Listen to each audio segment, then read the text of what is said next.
Somos una generación de llorones. Me acuerdo perfectamente el momento en el que mis manos se estaban estrechando con mucha fuerza, nada más escuchando cómo mis tíos y mi abuelito, y también mi mamá, estaban diciendo simplemente como los jóvenes ya no tenían, no sé, es muy típico, ¿no? Ya no tienen valores, están destruyendo el mundo, no saben lo que tienen. Y en mi mente estaban pasando todos los argumentos que yo sabía que no estaban ponderando en su discusión sobre cómo solían ser las cosas, sobre todas esas perspectivas y las expectativas que a nosotros no nos estaban llegando. Entonces, por muchos años viví con ese resentimiento, con esa espinita, hasta que finalmente, estudiando la historia de un conquistador no muy agraciado por la historia, no un muy buen muchacho, no. Me di cuenta de que todos estábamos mal. La historia de este conquistador comienza en la estepa asiática, donde él en algún momento fue un esclavo. De hecho, a través de los años, él, después de haber vivido esa experiencia, luchó para que en su territorio, en su nación, se aboliera la esclavitud, por lo menos entre los clanes esteparios. Esta persona se llamaba Temujin Khan. Temujin, pero todo el mundo lo conoce como Genghis Khan. En su época también tuvieron esta pelea entre las generaciones que construyeron el mundo, la nación mongola, el poder estepario, los hombres de verdad. Todos teníamos que cazar con una piedra y compartíamos la piedra, esa generación. O sea, los mongoles también tenían a sus boomers. Y a través de las generaciones también experimentaron este fenómeno en el cual los valores fueron cambiando con cada generación a través de lo que iban descubriendo, a través de las diferentes comunidades con las que comenzaron a tener contacto. El imperio mongol nada más duró 3 generaciones. De Genghis pasó a Ogodei, uno de sus hijos. No un guerrero, sino un administrador. Y de Ogodei pasó a su nieto Kublai.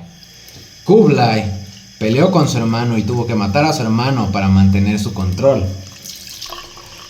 Pero incluso así, en la generación de Kublai, el imperio mongol se deshizo, se desunificó más bien.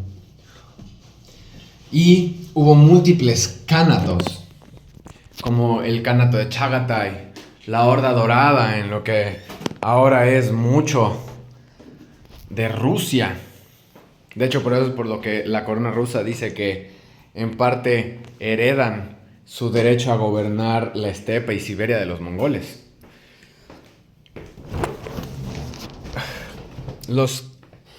De hecho, en el Ilkhanat, en el Kanato de Ilkun, cuando empezaron las rebeliones, una de las causas fue que el gobernador mongol ya era demasiado turco, ya era demasiado musulmán como para ser mongol. Ya no lo veían con una conexión a los tiempos de los grandes antiguos como Genghis, el Chinguis. Y eso creo que nos está pasando actualmente también. En general solemos apuntar a las mejores características de nuestra generación y comenzar a tirarle mucha basura a las siguientes. Y es en ambas direcciones, ¿no? Nosotros a los boomers a nosotros. Pero la realidad es que todas las generaciones anteriores pusieron mucho esfuerzo y dedicación para poder construir las oportunidades de las generaciones futuras. Sin embargo, conforme hemos avanzado, los valores van cambiando porque las oportunidades que nos brindaron las generaciones anteriores logran expandir nuestra conciencia. Y con esa expansión de la conciencia normalmente comenzamos a apuntar a las inconsistencias. No significa que nada más haya inconsistencias de las generaciones anteriores, pero comenzamos a tener esta pelea de que cada quien nada más se señala sus errores, cuando realmente el error está en seguir ese patrón, el patrón de nada más defenderte a través de señalar las fallas de los demás, en vez de reconocer las oportunidades de crecimiento, de la mano también de los valores, de las virtudes, de las fortalezas que tuvieron. Por eso sí, definitivamente somos la generación de cristal, pero es porque a través del cristal se puede ver de manera clara qué hay, qué es la humanidad, qué es lo que sucede cuando las generaciones anteriores no se preparan para los cambios sociales que vienen, porque esto es lo que sucede.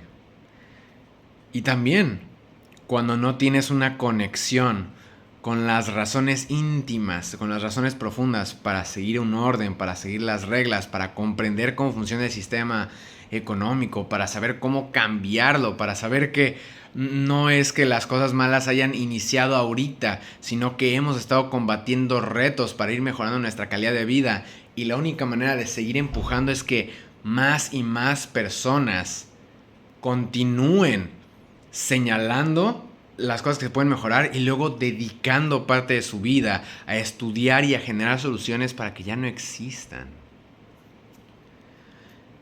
Efectivamente, hay valores que no se ven como solían representarse, pero ahí siguen.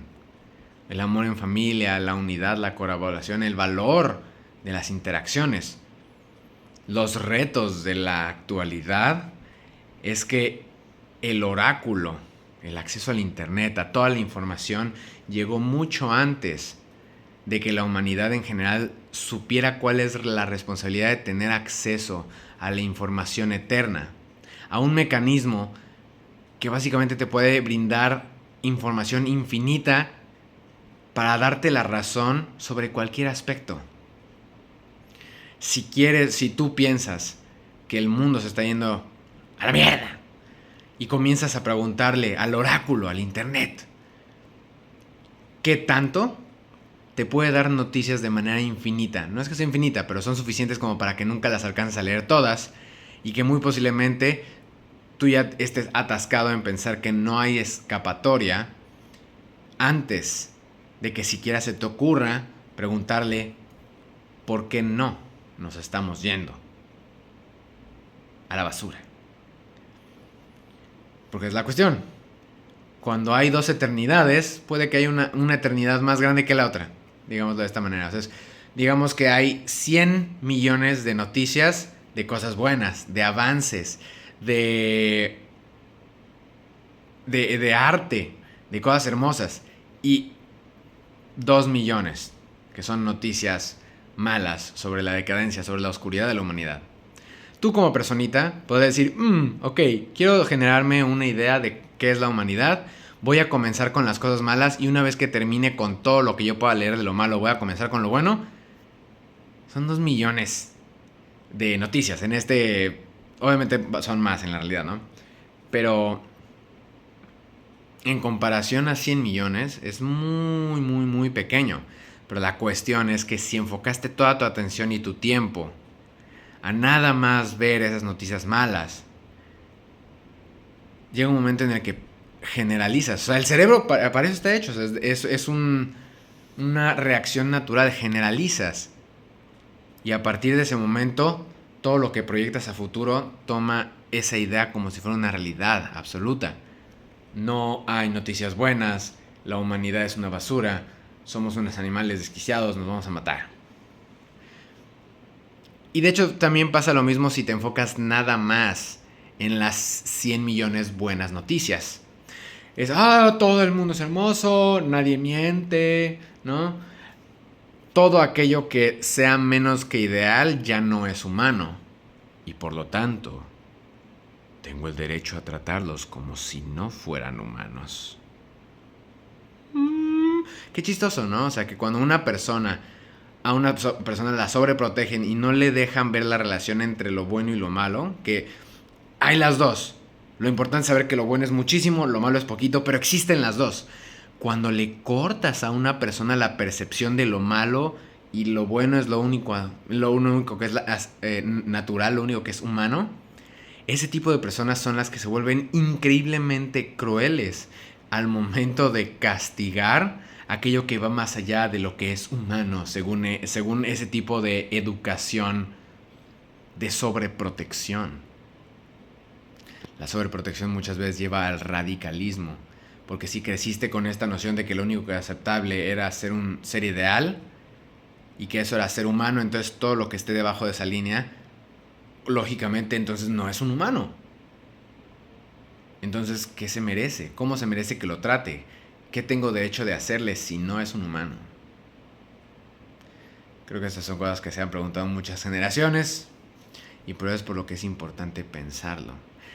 Es muy importante que sin importar a dónde estemos viendo, si son generaciones anteriores, si somos generaciones inferiores, si somos nosotros, si somos el vecino, si es tu hermano, sus papás, que en vez de nada más señalar los errores, comprendas